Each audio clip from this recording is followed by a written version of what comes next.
여러분 정말 잘 오셨습니다. 제가 감기 끝에 지금 목이 간질간질한 거 있잖아요. 그래서 뭐 이런 거 그게 좀 있어요. 그래서 강의하다가 혹시 간질간질 할 수도 있어요. 그래서 자, 여러분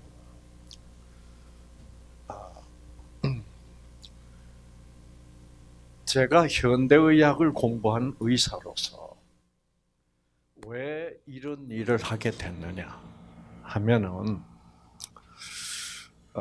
현대의학에서 배운 것은 증세 치료입니다. 저는 의사가 되기 위하여 의과대학으로 들어갈 때 제 목표가 뭐냐면 나를 찾아오는 환자들은 정말 병이 잘 낫는 병이 낫는다면 그게 무슨 뜻이에요? 치료가 아니고 뭐예요? 치료가 아니고 치유예요. 이거 치유입니다. 치유. 치유하는 의사가 되기 위해서 들어왔는데 의과대학에 딱 들어오니까 참 놀라운 말을 듣게 됐어요. 우리가 이제 한국서는 6년 아닙니까? 그렇죠? 그 첫 2년은 의예과라 그럽니다. 그 의예과에서는 의학은 안 배워요. 의학을 공부하기 위하여 예비하는 과다. 그래서 이제 거기서 주로 배우는 것이 생물학, 물리학, 그냥 과학입니다.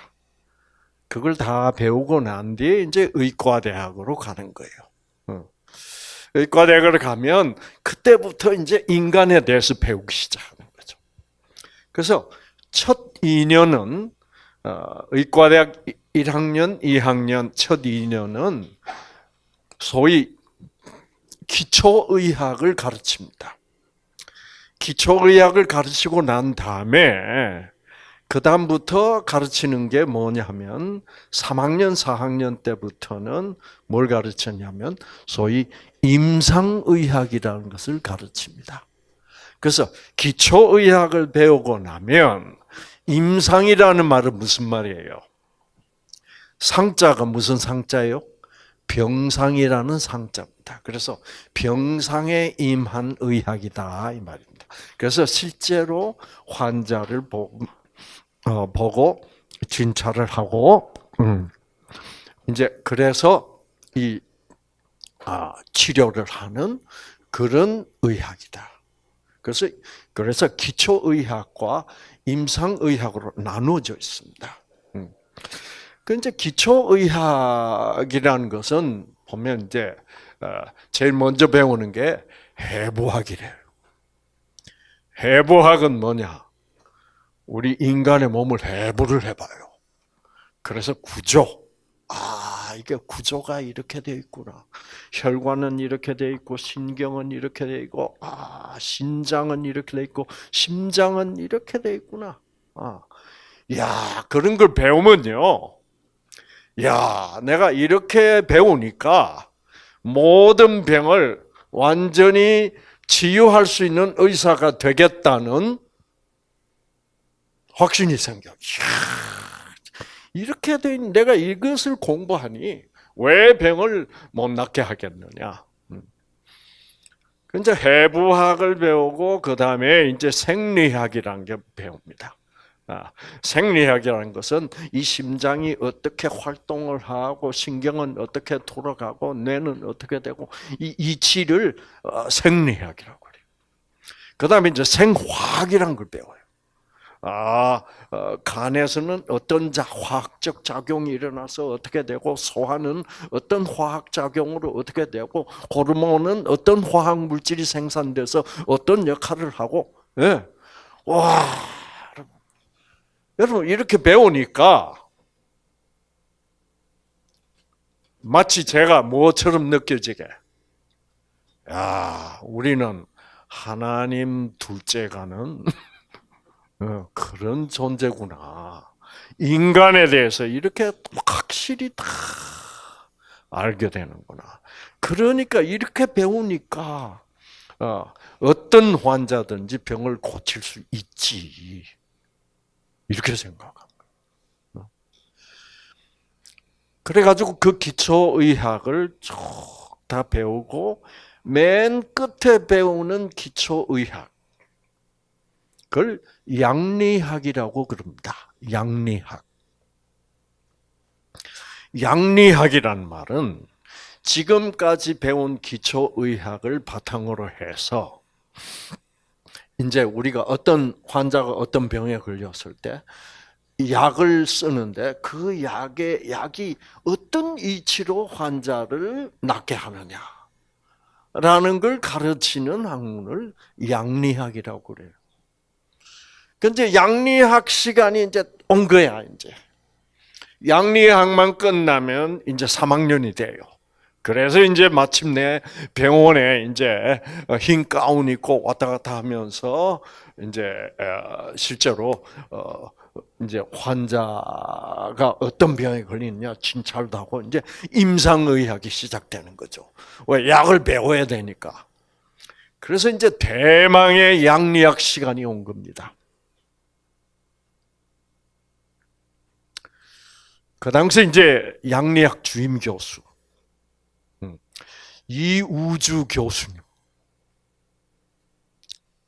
저희 장인이 되실 뻔한 분인데 이우주 교수님 출석부를 가지고 탁 돌아오셨어요. 그래서 이제 조교가 출석을 부르고 와서 이제 강의를 시작하는데 그 이우주 교수님이 조교 보고 칠판을 다 밀어 그래요. 그래서 이제 칠판을 이렇게 쫙 밀고 와서 저쪽 벽 끝에서 저쪽 끝까지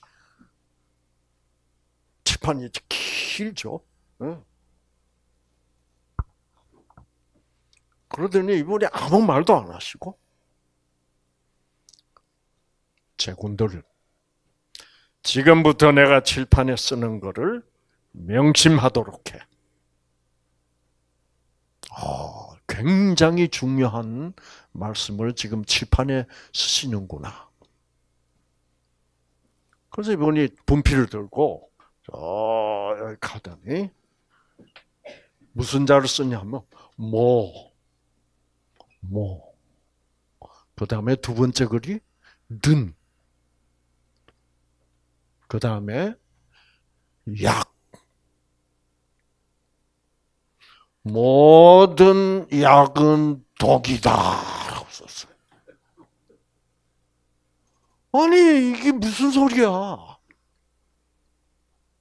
저는 잔뜩 모든 약은 병을 고친다라고 쓰으면 얼마나 좋을까요? 그렇죠? 근데 모든 약은 독이에요. 그러면서 세군들 이거를 꼭 기억을 해. 약으로 낫는 병은 없어. 약은 그 병으로 생긴 증세를 완화시켜 줄 뿐이야. 세군들 고혈압 알지?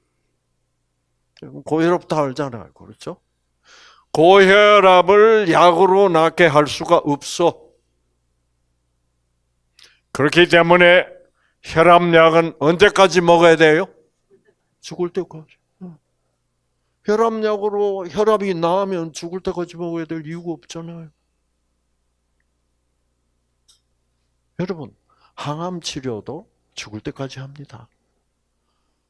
더 이상 치료하면 안 되겠다. 그리고 뭐예요? 더 이상 치료할 수 없으니 이제 집에 가서 돌아가세요. 그때까지 하잖아요. 왜 그럴까요? 왜 약은 병을 치유할 수 없을까? 당뇨약도 그렇습니다. 당뇨병 환자가 당뇨약 언제까지? 죽을 때까지. 현대의학적으로 하는 수술이나 약물 치료나 방사선 치료나 이 모든 것은 치료지 뭐는 아니에요. 치유는 아닙니다. 이것을 여러분이 잘 알아야 돼요. 그건 왜 그럴까요? 왜 약물 치료하는 것, 방사선 치료하는 것, 수술 치료하는 것은 왜 치유가 아니고 치료에 불과할까요? 치료는 증세를 완화시켜 주는 것이고, 자, 그러니까 고혈압 약은 고혈압 환자의 증세가 뭐예요? 혈압 올라가는 거예요. 그 혈압을 낮추어 주는 거지 고혈압이라는 병을 없애주는 약이 아니다 이거예요. 당뇨 약도 마찬가지. 혈당을 조절해 주는 약이지 당뇨병이라는 병을 치유하는 약은 없어요. 왜 약이 없을까요, 여러분? 그거를 아셔야 됩니다. 왜 병에는 약이 없을까요? 사람들은 이런 얘기를 해요. 요즘 좋은 약이 많다던데요. 여러분, 아무리 지금 좋은 약이 나온다고 해도 어떤 좋은 약도 결국은 뭐예요? 증세를 완화시키는 치료제일 뿐입니다. 그건 왜 그럴까요, 여러분? 왜 그럴까요, 여러분? 그렇죠. 약은 원인을 제거해 주지 않기 때문에 그렇습니다. 모든 병에는 뭐가 있어요? 원인이 있어요. 왜 약을 써서 혈압이 조절이 되는데 왜 오늘 조절시켰는데 내일 또 먹어야 돼요? 혈압이라는 병을 생기게 한 원인이 제거되지 뭐예요? 안 했기 때문에 내일 또 먹어야죠. 그리고 모레 또 먹어야죠. 원인을 해결하면은 그제서야 치유가 됩니다. 네. 그래서 여러분이 오늘 저녁에 이 뉴스타트 프로그램에 참 오시기 힘들었죠. 그렇죠? 네.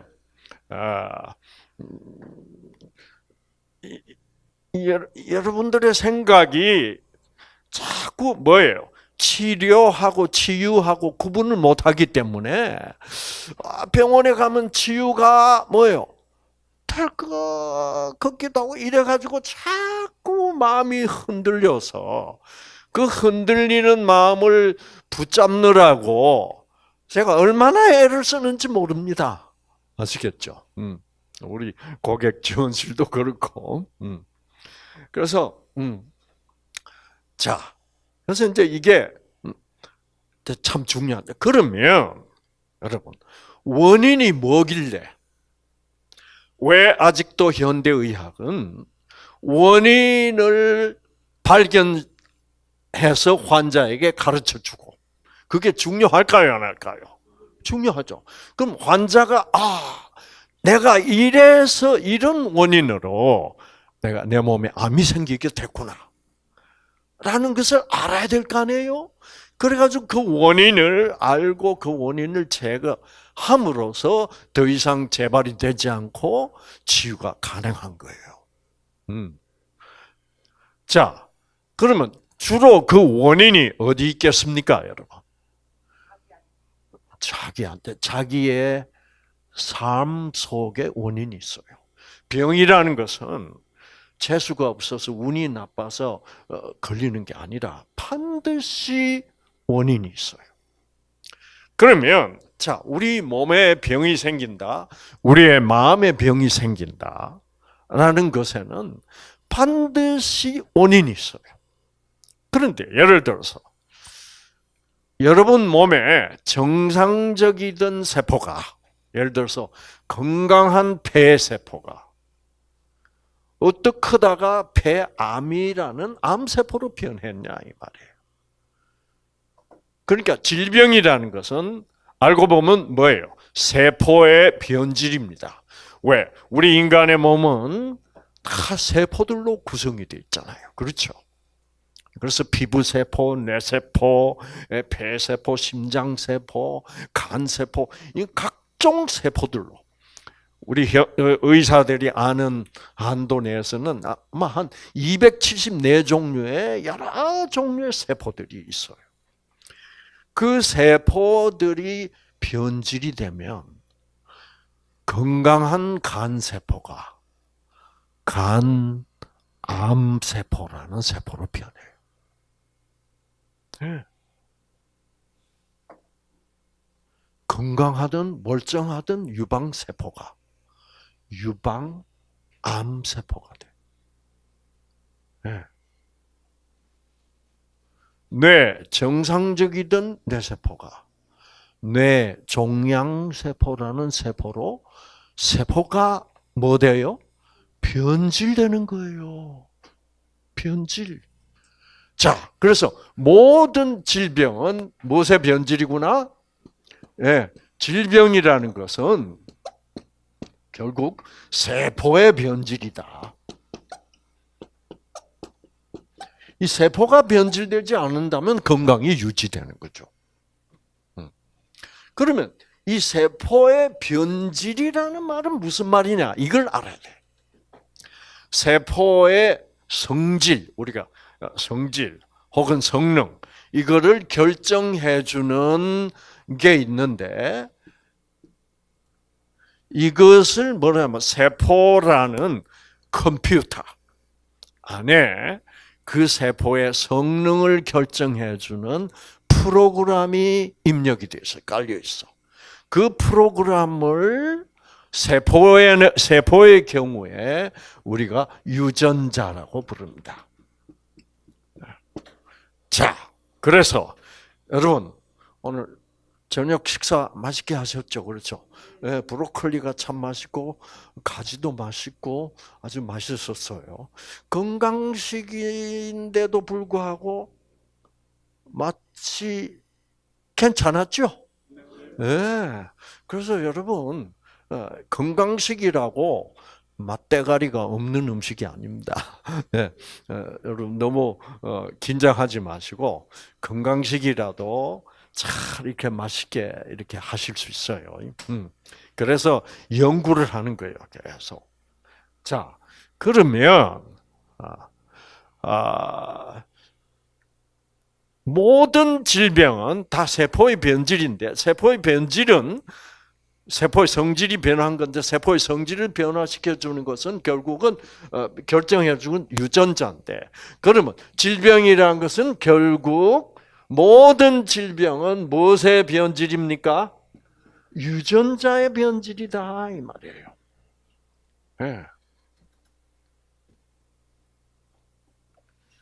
자, 그런데 여러분, 온 세상이 오랫동안 우리 세포 속에 입력되어 있는 유전자는 절대로 변하지 않는다라고 생각했어요.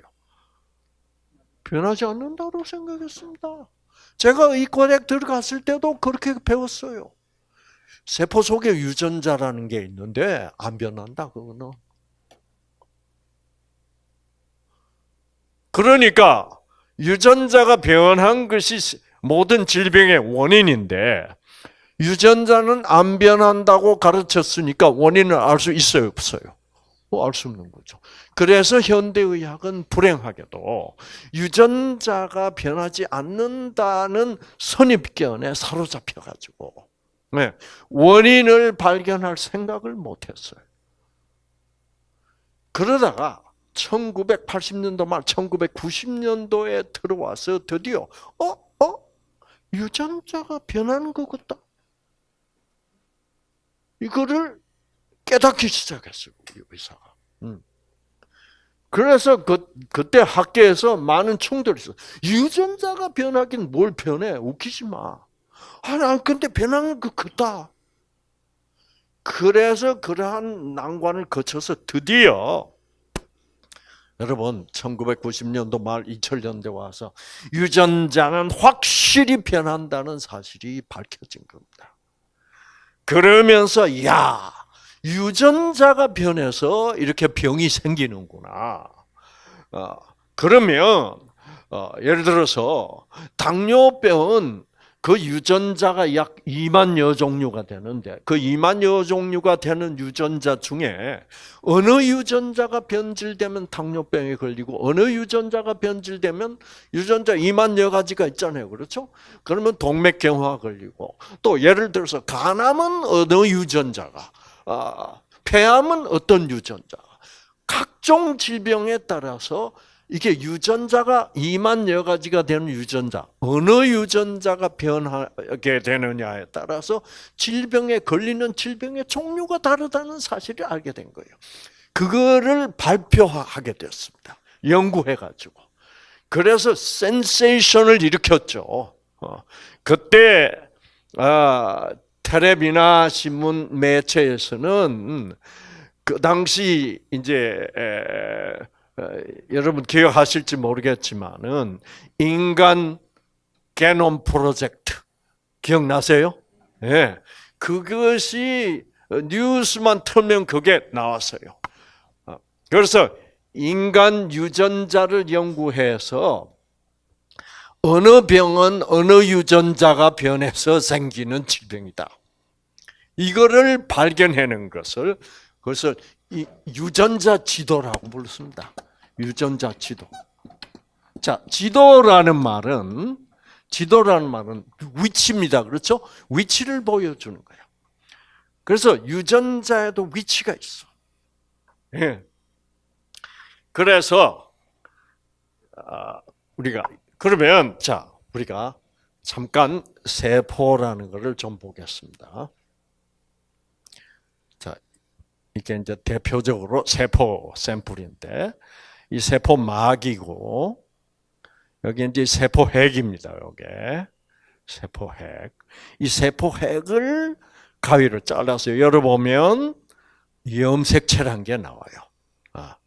염색체는 이렇게 실뭉치처럼 생겼습니다. 아시겠죠? 그 염색체는 실뭉치죠. 이 실이 유전자예요.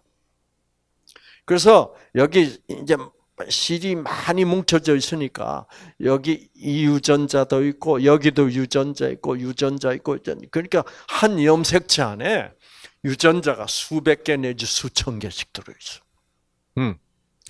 근데 이 염색체가 우리 인간의 세포에는 23개가 있는 거야. 그래서 23개의 염색체를 키 순서대로 딱 배열을 해놓고 폐암에 걸렸을 때는 몇 번째 염색체에 어디에 위치하냐, 여기서 꼭대기에 위치하냐, 중간쯤에 있느냐, 변질된 유전자가 밑바닥에 있느냐, 이 위치를 알아내는 작업을 인간 유전자 지도 작업이에요. 그것을 바로 인간 게놈 프로젝트라고 불렀다 이 말이에요. 자, 그래서 이제 제가 유전자 지도라는 걸 보여드리겠습니다. 그래서 유전자 지도가 언제 발표됐냐 하면 보세요. 인간 게놈 지도, 게놈은 유전자를 좀 더 유식하게 말하는 겁니다. 유전자 지도가 사실상 완성이 되었다. 언제? 2003년이에요. 여러분. 자, 그래서 유전자 지도를 잠깐 보자 이 말입니다. 자, 인간 유전자 지도. 그래서 염색체를 여기는 그냥 길쭉한 막대기로 표시를 했습니다. 그래서 보세요. 1번 염색체가 키가 제일 커요. 그렇죠? 2번 조금 작죠. 2번보다 짧아요. 그 다음에 3번은 더 짧고 해서 쭉 해서 몇 번까지 있다고? 23번까지 있어요. 자, 그래서 보니까 자, 요즘 많은 남성들이 전립선암에 걸리는데 전립선암에 걸렸을 때는 1번 염색체상에 바로 여기에 위치하는 유전자가 변질되니까 전립선암이 걸리더라 이 말이에요. 그 다음에 녹내장에 걸리는 사람이 있는데 그 사람은 여기다. 알츠하이머병, 치매는 바로 여기다. 그래서 병마다 유전자 변질 때문에 병이 생기는데 뭐만 달라요? 변질되는 유전자의 위치만 다르다는 거죠. 네. 어디에 위치하는 유전자가 변질됐냐에 따라서 병 종류가 결정되는 거죠. 그러니까 여러분, 병을 치유한다는 것은 뭐를 회복시키면 돼요? 변질된 유전자만 회복시키면 돼요. 네. 근데 현대의학은 그거를 몰랐던 거예요. 지금 이때까지도. 자, 그 다음에 보세요. 대장암.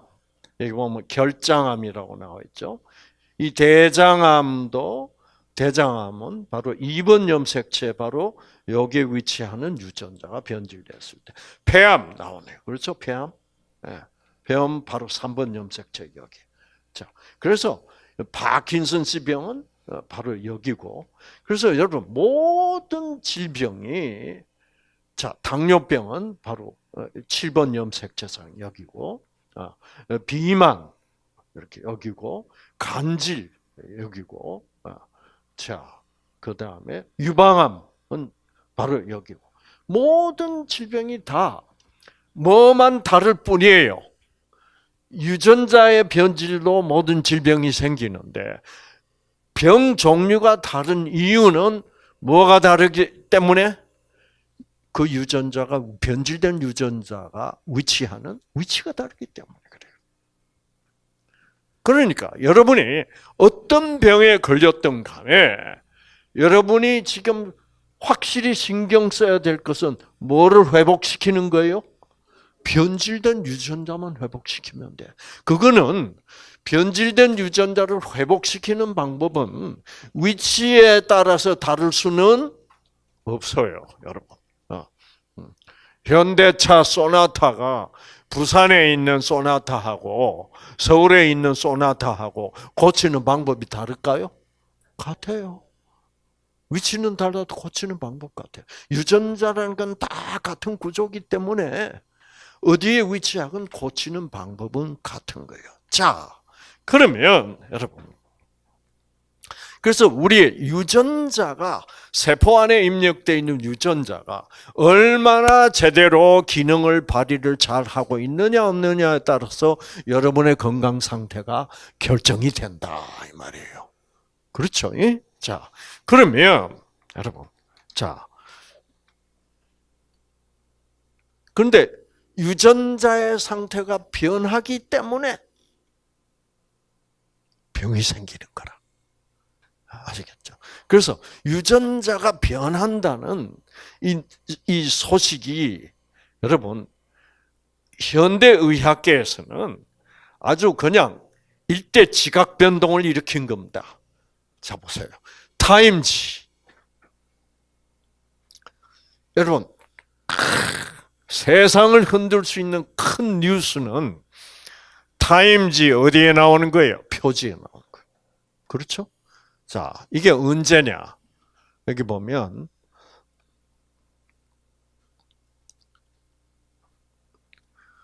왜 당신의 유전자, DNA가 유전자입니다.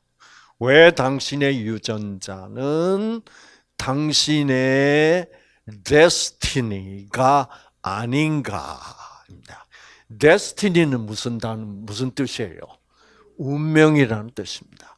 옛날에는 당신은 당신 부모로부터 이런 나쁜 유전자를 받고 태어났으니 부모님하고 똑같은 병에 걸리는 것은 당신의 뭐요? 운명이요. 왜? 유전자는 변하지 않으니까. 그러면 여러분이 암에 걸렸는데 부모님으로부터 암 유전자 받아서 나왔어요? 아니죠. 부모님은 건강한 유전자를 줬는데 내가 살다 보니까 내 유전자를 어떻게 해요? 암 유전자로 바꾼 거예요. 변화시킨 거예요. 자, 이렇게 보세요. 그래서 옛날에는 유전자는 변하지 않으니까 당신이 이런 유전자를 가졌다면 이거는 당신의 운명이요. 이렇게 얘기하는데 더 이상 그게 아니다는 거죠. 자, 그러면 여러분의 암세포 속에는 변질된 유전자가 있어요. 그 유전자도 회복될 수 있다는 말입니까? 아닙니까? 회복될 수 있다는 얘기예요. 그래서 사실상 암세포도 정상세포가 암세포로 유전자가 변해서 암세포로 변질될 수 있지만 암세포의 유전자도 다시 정상으로 어떻게 돌아갈 수 있기 때문에 여러분 몸속에 지금 있는 암세포도 정상세포로 돌아갈 수 있다 이거예요. 자, 여기서 이제 그게 암세포가 됐으면 그 암세포는 절대로 정상세포로 돌아갈 수 없도록 운명지어진 것이 아니라는 거예요. 그러면서 여기 이제 뭐라고 그랬냐면 The New Science, 새로운 과학입니다. Epigenetics. Epigenetics라는 이게 유전자 의학의 이름인데 옛날 유전자 의학은 우리가 제네틱스라고 불렀습니다. 제네틱스. 여기 에피가 없어요. 제네틱스.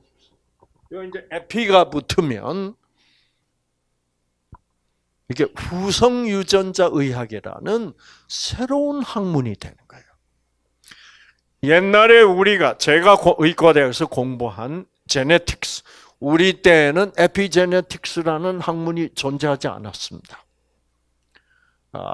그 제네틱스, 그냥 유전자 의학은 사실상 선천성 유전자 의학입니다. 왜? 선천적으로 타고나면 그거는 변하지 않는다는 얘기였어요. 근데 이 에피제네틱스는 무슨 뜻을 가지고 있냐면은 후천적으로도 유전자는 변할 수 있기 때문에 후천성 유전자 의학이라고 부릅니다. 그래서 후천성의 그 천자는 좀 종교성이 있기 때문에 그냥 후성 유전자 의학. 그래서 태어난 다음에 선천적으로 받아 내려온 유전자도 후천적으로 변할 수 있다라는 사실이 발견됐다 이 말입니다. 그래서 이 후성 유전자 의학에 의하면 reveals, 이 후성 유전자 의학이 reveal 하는 말은 나타내 보여준다는 말입니다.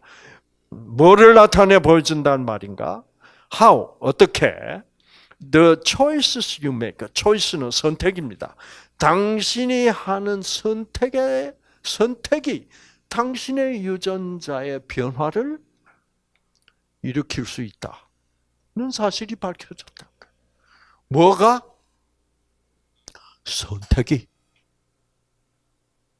여러분이 하시는 선택이. 예.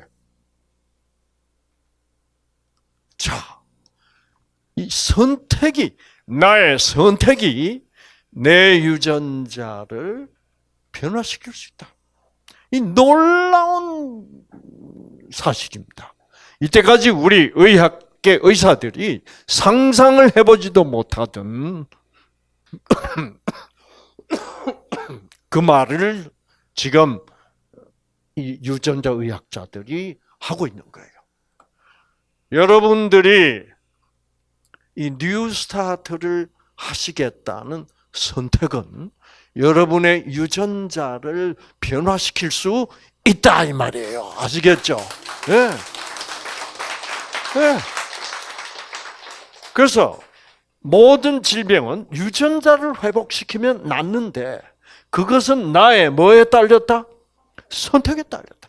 그러면 선택의 대상이 뭐냐? 그게 중요하죠. 뭐를 내가 잘못 선택했길래 유전자가 나쁘게 변했고, 그러면 나는 뭐를 잘못 선택했는데 지금부터 새로운 선택은 뭐를 선택해야 되는가? 이걸 여러분이 알아야 될 거 아니에요. 그렇죠? 네. 이것이 이제 중요하다 이 말입니다. 이거를 여러분이 아시기 위하여 이 뉴스타트 프로그램이 시작된 거다 이 말입니다. 자, 그런데 여러분 이 놀라운 사실이 언제 발표됐게? 2010년 1월 18일자입니다. 여러분 이게 최첨단 의학입니다. 자, 여러분은 뉴스타트를 선택했어요. 그러면 이거는 우리의 선택에 따라서 유전자는 변할 수 있다. 내가 잘못 선택한 선택으로 말미암아 내 유전자를 변질시켰다면 내가 올바른 뉴스타트라는 선택을 했기 때문에 내 유전자는 다시 정상으로 회복될 수 있다는 얘기가 되는 거다 이 말입니다, 여러분. 그렇죠? 네. 자, 그런데 이제 여기서 여러분의 좋은 선택을 제가 하나 가르쳐 드릴게요. 자, 뉴스타트라는 좋은 선택을 함으로 말미암아 내 유전자가 회복될 수도 있다는 것이 증명됐다. 그러면 여러분 박수 치고 싶어요, 안 치고 싶어요? 네. 그런데 박수를 안 쳤다고. 그건 뭐예요? 안 치기로 선택한 겁니다. 네. 이제 선택이 중요하니까. 여러분, 이 선택이란 말을 여러분 이렇게 내가 이제 적극적으로 한번 오른쪽으로 유전자가 회복되는 쪽으로 선택을 해봐야 되겠다. 그래서 박수를 치느냐 안 치느냐는 선택입니다. 그러면 여러분,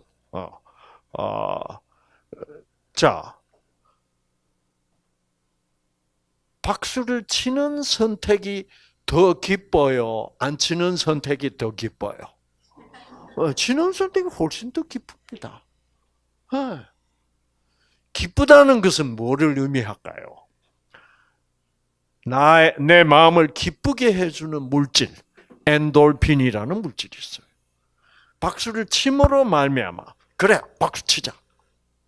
말미암아 내 뇌세포 속에 있는 이 빨간색 물질, 빨간 유전자, 이 빨간 유전자가 쫙 활성화돼서 켜지면 이게 엔돌핀을 생산해. 그러면 엔돌핀이 생산되기 때문에 내가 더 기뻐진다 이거죠. 그래서 우리가 강의 시작 전에 우리가 걱정을 모두 벗어버리고 노래하잖아요. 그래서 여러분이 다들 우리가 손동작을 하고 즐겁게 웃어보자 하는데 그냥 아이고 왜 이렇게 시끄럽냐, 강의를 빨리 하지. 이렇게 선택을 하시면 이 엔돌핀이 안 나옵니다. 내가 그러면 내가 이때까지는 내가 기쁘게 살기보다는 뭐예요? 좀 이렇게 말없이 뭔가 못마땅하다는 것을 표현하기 위하여 그런 경향을 보여왔는데 이제부터는 뭐예요? 적극적으로 한번 기쁘게 한번 살아보자. 이것이 선택이라 이 말이에요. 자, 그래서 이 엔돌핀 유전자도 이 선택에 따라서 켜지면 엔돌핀이 생산이 되고 그렇게 되면 여러분 마음이 기뻐지는 거예요. 여러분 노래방에 가서 노래도 안 하고 구석에 가만 앉아서 다른 사람 하는 거 듣는 사람하고 실제로 마이크를 잡고 뭐예요? 하면서 누가 유전자가 더 켜질까? 행동으로 옮기는 거예요. 실제로 내가 그런 선택, 이게 즐겁다, 행복하다. 그 선택을 적극적으로 하시라 이 말이에요. 아시겠죠? 그래서 박수에도 종류가 있어요. 적당히 치는 박수, 예, 강하게 치는 박수. 나중에는 뭐예요? 함성을 지를 것이냐 안 지를 것이냐 이것도 선택이에요. 그래서 이거는 여러분의 유전자의 운명은 여러분의 뭐에 달려 있는 거예요? 여러분의 선택에 달려 있어. 여러분의 그 잘못된 선택 때문에 이 유전자에 문제가 생긴 거예요. 자, 여러분.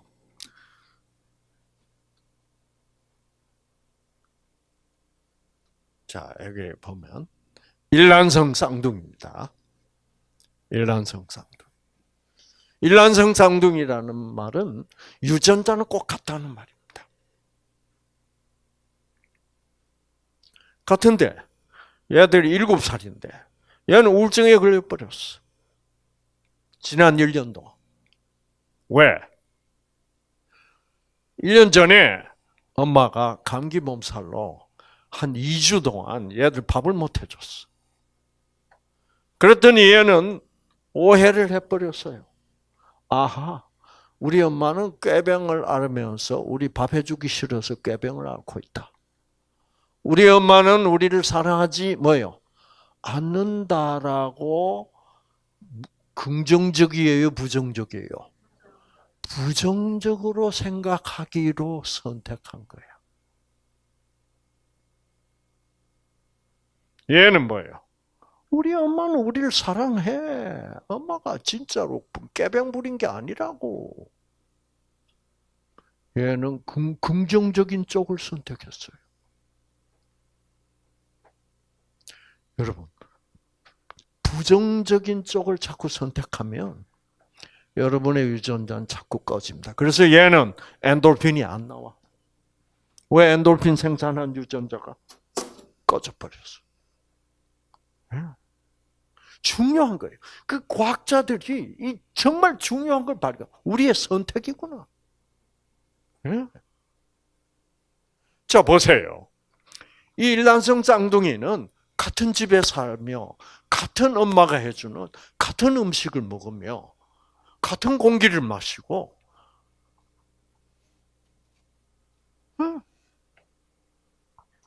외부적인 환경은 똑같아요. 그렇죠?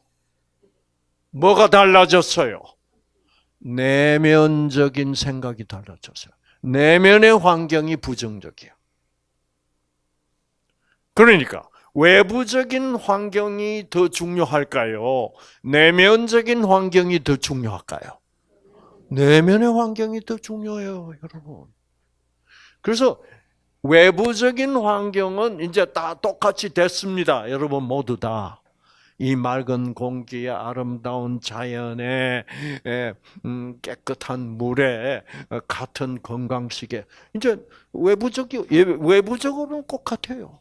이제 승패는 어디에 달린 거예요? 내면의 환경을 얼마나 변화시키느냐. 지금까지 여러분들이 선택했던 그 내면의 생각이나 환경에 얼마나 큰 변화가 왔느냐에 따라서 승패가 갈리게 되어 뭐예요? 있다 이 말이에요. 자, 여러분. 산돼지하고 집돼지는 딱 비교해보면 완전히 달라요. 네. 산돼지, 집돼지 구분 못하는 사람 없을 거예요. 그렇죠? 산돼지는 이게 길어요. 길고 또 뭐가 있어? 송곳니가 나 있어. 집돼지는 통통한 게 그렇죠. 여기다 팍 완전히 송곳니도 없어. 여러분, 근데 집돼지 새끼는 집돼지 같이 태어나. 맞아요, 맞아요. 자, 그러면 그게 뭐가 변했다는 증거입니까? 네, 유전자가 변했다는 증거입니다. 집돼지는 원래 무슨 돼지예요? 원래 산돼지예요. 그거 어떻게 증명합니까? 집돼지를 산으로 풀어줘버리면 어떻게 돼요? 산돼지 돼버립니다. 예. 산돼지가 돼버리면 그 다음 새끼가 집돼지 새끼로 나왔고 산돼지 새끼로 나왔고 산돼지 새끼로 나옵니다. 예. 그것은 보면 아하, 유전자는 정말 무엇에 영향을 받는구나? 환경에 영향을 받는. 예. 그게 확실합니다. 예. 자, 여러분. 최근에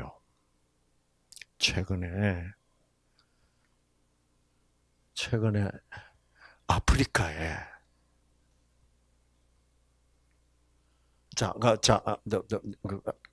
그 코끼리 얘기하기 전에 이 송곳니는 송곳니 유전자, 송곳니를 만드는 유전자가 있습니다. 그러니까 집돼지는 송곳니, 왜냐하면 그 송곳니 만든 유전자 꺼져버렸어. 산으로 가면 뭐예요? 이게 생기기 시작해. 그 집돼지가 나는 본래 송곳니가 있었대. 알아요, 몰라요? 몰라요. 근데 산에 가서 좀 살다가 보면 점점 변해. 네. 환경이 변했어. 자, 여러분. 최근에 아프리카에 코끼리들이 상아가 없어진대요. 아시겠죠? 네. 자, 이거를 조금 내려보세요. 조금 줄여보죠. 왜 그 MBC 뉴스 뭐 이런 거 있잖아.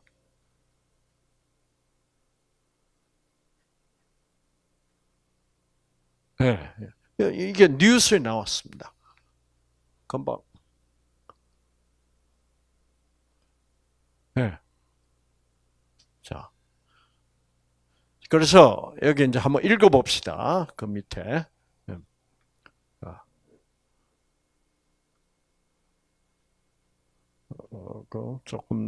조금만 아래 내려가서. 아프리카 코끼리, 긴 상아가 특징이죠. 자, 그 다음에 그런데 최근 상아 없이 태어나는 아프리카 코끼리가 늘고 있습니다. 왜 그럴까요? 바로 유전자군이 바뀌었기 때문이다. 네. 왜 바뀌었을까요?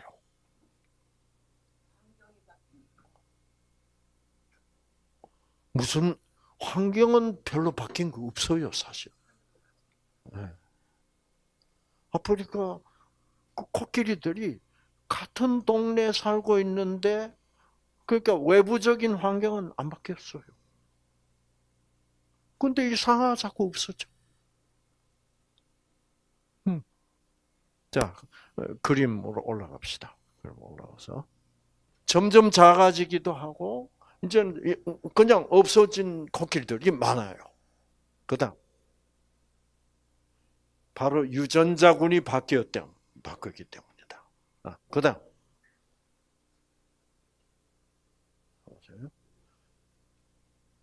1980년대 100만 마리에 이르던 아프리카 코끼리는 현재 40만 마리도 남지 않았습니다. 왜? 밀렵이에요. 죽여요. 뭐 때문에? 상아 때문에. 100만 마리인데 60만 마리가 죽었어. 근데 코끼리들이 동료 코끼리가 죽었어. 코끼리들은요 굉장히 감정이 깊어요. 그래서 동료가 죽거나 새끼가 죽으면 뭐예요? 그 주위에서 맴돌고 그런 상대방에 대한 배려가 아주 그 깊은 그런 동물인데, 이 동료가 죽었는데 멀리서 보니까 뭐 하고 있어? 톱으로 상아를 자르고 있어. 자, 환경은 변하지 않았어요. 근데 그 코끼리들의 내면의 마음 속에 뭐가 생긴 거예요? 아, 상아가 없어야 살아남겠구나. 상아 없었으면 좋겠다. 네. 이게 이제 특히 엄마, 아빠의 마음 속에 작용해가지고 그 내면의 환경. 나는 이 상아가 있으니까 큰일이네. 그게 점점 남아있는 코끼리들이 불안해지는 거예요. 여러분 보세요. 그러나 코끼리의 외부적 환경은 변한 게 하나도 없어요. 그러니까 우리들의 유전자는 분명히 환경에 반응해요, 안 해요? 예, 외부적인 산돼지, 집돼지를 보면 분명히 외부적 환경에 유전자가 변합니다. 그렇죠? 예. 외부적 환경도 유전자에 영향을 미치는데 외부적 환경의 변화 없이 내면의 환경만 변해도 유전자는 충분히 아까 그 일란성 쌍둥이처럼 유전자가 변할 수 있는 거다 이 말이에요. 여러분, 이게 아주 충격적인 얘기입니다. 자, 그다음 그림. 자, 그래서 보세요. 상아를 이렇게 잘라다가 그다음 그러니까 보세요. 상아 없는 코끼리들 수두룩해. 그다음, 다음, 그다음. 네. 자, 이걸 보면 남아프리카 공화국 암컷 코끼리는 더 심각. 이미 몇 퍼센트가 상아 98% 상. 여러분 이게 세상이 미친 거죠, 그렇죠?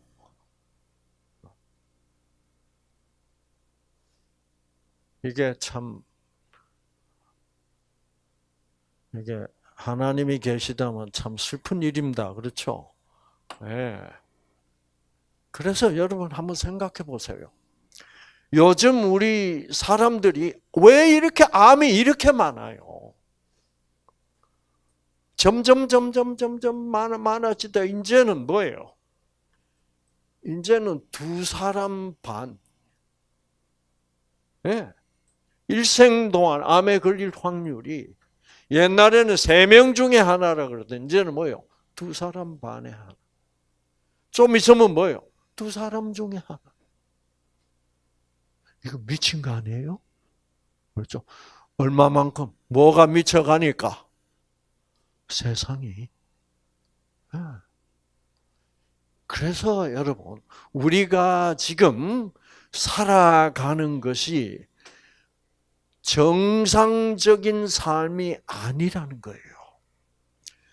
우리가 먹는 음식도 정상적이 아니고 마시는 공기도 정상적이 아니고 마시는 음료도 정상적이 아니고 우리의 생각도 뭐예요?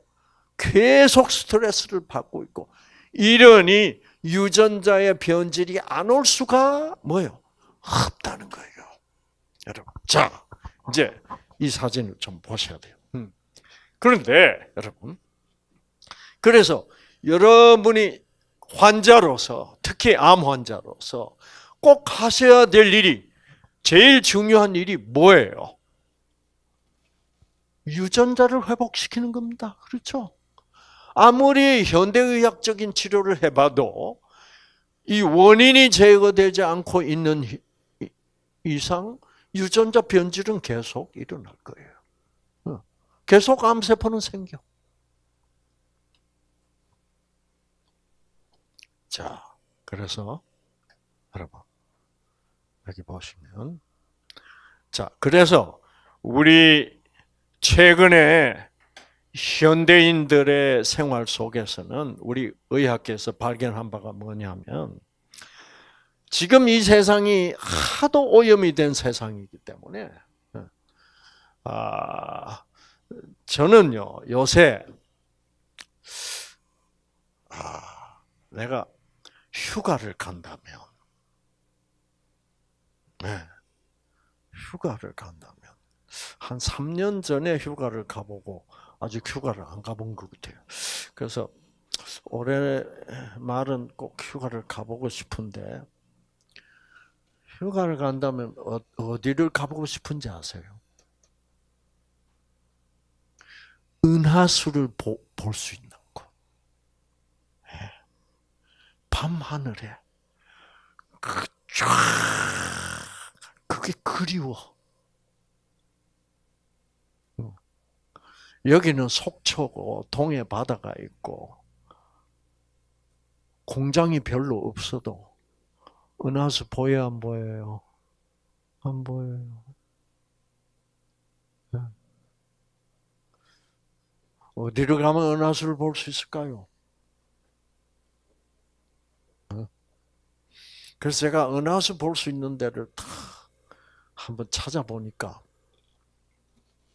저기 태평양 중에 쿡 제도라는 데가 있더라고요. 쿡 제도. 쿡 아일랜드. 그게 이제 이렇게 우연히 그거 검색하다가 턱 걸려서 거기에 이제 방문 후기 뭐 이런 거 있잖아요. 딱 클릭하고 보니까 해변에서 봐요. 은하수를 봤다는 거라. 야, 여기를 가야 되겠구나. 그래서 찾아보니까 비행기 값이 엄청 비싸요. 일단 호주로 가든지 뉴질랜드로 가야 돼. 그래서 뉴질랜드에서 국제도로 가는 비행기가 일주일에 2번밖에 안 뜬대. 걸렸어요. 그건 안 돼. 그러니까 비행기 값만 왔다 갔다 한 400만 원 들어. 워낙 사람들이 안 댕기는 곳이기 때문에. 그래서 또 어디로 가면 은하수를 볼 수 있을까? 그 옛날에 제가 6살, 7살 때 그 우리 외갓집이 울산에서 과수원을 했는데 여름에 탁 그 마당에 멍석 깔고 탁 누워서 하늘 보면 뭐예요? 쫙 정말 우리는 은하수 안 보이는 게 그렇게 비정상적인데도 불구하고 우리에게는 뭐가 돼버렸습니까? 정상이 돼버렸어. 그만큼 우리는 변질된 환경 속에서 살고 있는 거예요. 그래서 정말 여러분 건강 조심하셔야 돼요. 유전자가 변질될 수밖에 없는 그런 상황에서 살고 있는 거예요. 그래서 우리 유전자에게 가장 좋은 환경을 내가 최선을 다해서 제공해 줘야 되는 거예요. 그러면 회복하는 거예요. 자, 여기서 보면 이게 바로 암세포입니다, 여러분. 암세포. 이 암세포는 우리가 이런 변질된 환경 속에서 살기 때문에 매일매일 우리 몸 속에 생깁니다. 그런데 왜 100% 열이면 열 다 암 환자가 안 되냐 하면 여기에 이 암세포를 죽이는 물질을 생산하는 유전자를 가진 면역세포들이 있기 때문입니다. 그래서 이 면역세포들을 우리가 T세포라고 부르는데 이 T세포에는 이렇게 유전자들이 딱 입력되어 있습니다. 그래서 이 유전자들 중에 이 초록색 유전자가 암세포를 죽이는 물질을 생산하는 유전자라 이 말입니다. 이 유전자가 다 켜지면 어떻게 되냐 하면, 여러분, 어떻게 되냐 하면은, 이 동글동글하게 생긴 이 면역세포 T세포가 이렇게 모양이 달라집니다. 길쭉넓적해지죠. 왜 그러냐? 이 안에 있던 그 암세포 죽이는 물질을 생산하는 유전자가 쫙 켜진 거예요. 그래서 암세포 죽이는 물질을 생산해서 암세포 쪽으로 뿌려주면 여러분 보시다시피 본래 이렇게 둥그스름하게 생겼던 암세포가 어떻게 됐어요? 완전히 폭삭 주저앉아서 죽어버린다 말이에요. 그러니까 누구를 막론하고 여러분이 지금 암 환자가 되어 있을지라도 암 환자가 되기 전에는 이런 뭐예요? 이런 현상을 무슨 현상이라고 부르면 좋겠습니까? 암의 자연 치유죠. 그렇죠? 나도 모르는 사이에 내 몸 안에서 암의 자연 치유가 계속 매일매일 이러고 있었기 때문에 암 환자가 안 되는 겁니다. 그러면 내가 암 환자로서 진단받았다는 말은 무슨 말이에요? 내 몸 안에서 이런 암의 자연 치유 현상이 매일매일 일어나고 있었었는데 어느 때부턴가 뭐예요? 이 자연 치유 현상이 중단됐다는 것을 뜻합니다. 자연 치유가 중단됐다는 말은 여기에 입력된 이 유전자가 켜지지를 뭐요? 않았다는 거예요.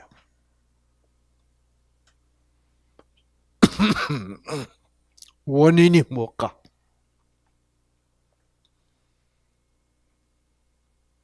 내가 선택한 식생활, 내가 선택한 운동 습관, 내가 선택한 공기, 그리고 무엇보다도 내 내면의 선택. 내가 용서하기로, 이해하기로 선택했냐? 아니면 뭐요? 미워하기로 선택했냐? 다 풀기로 선택했냐? 꽁하기로 선택했냐? 이 선택이 이 내 T세포의, 내 면역세포의 유전자에 영향을 미쳤다. 그래서 여러분이 외부적인 생활 습관상의 문제, 공기 문제, 물의 문제 이런 거를 외부적인 환경도 다시 향상시켜 주시고 내면적으로도 이렇게 바꾸어 주시면 유전자는 암 회복이 안 될 수가 없다 이 말이에요. 아시겠죠?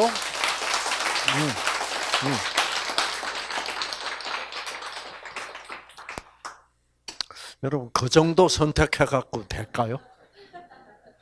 아 유전자가 회복되게 돼 있다는데 유전자를 회복시키려면 강력하게 선택하셔야 될 거 아니에요, 그렇죠? 자, 그래서 여러분 박수 안 쳐도 유전자 켜지긴 켜집니다. 네, 아시겠죠? 왜? 옛날부터 뭐라 그랬습니까? 이 유전자가 꺼진 유전자가 켜지려면 그 에너지가 필요해요. 그렇죠? 그 에너지를 우리가 기 또는 생기라고 그랬습니다. 그러니까 생기 넘치는 사람이 유전자 잘 켜지겠죠. 그렇죠? 그래서 건강한 사람은 어떤 사람들일까? 생기가 넘치는 사람이에요. 네. 그래서 어린아이들이 이런 중병에 잘 안 걸리는 거예요. 왜? 항상 뭐야? 이야! 하고 생기가 넘쳐. 그러니까 여러분들도 지금 조금은 어린아이처럼 뭐예요? 생기가 넘치는 쪽을 선택하셔야 됩니다. 그래서 여러분이 점잖게 알았다. 유전자가 회복될 수 있긴 있구나.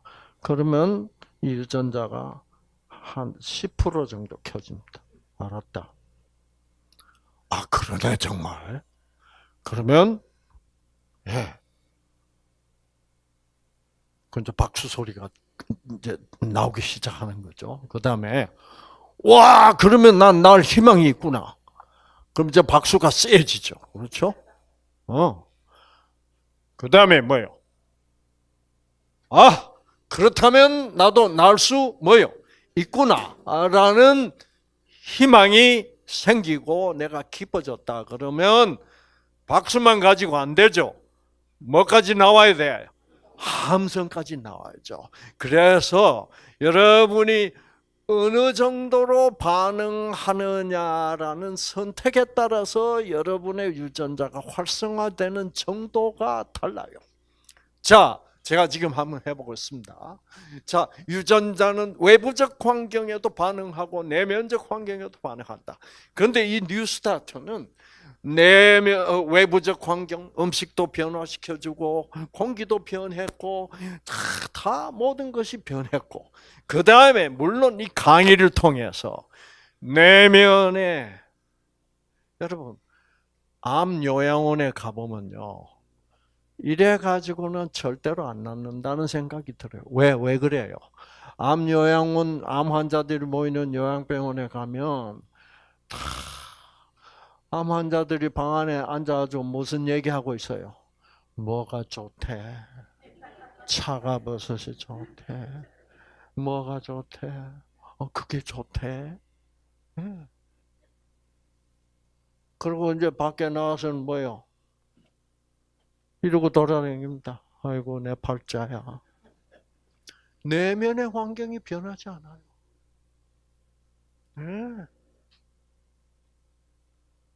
여기서는 여러분이 지금까지 사셨던 어느 때보다도 긍정적으로 생각하자.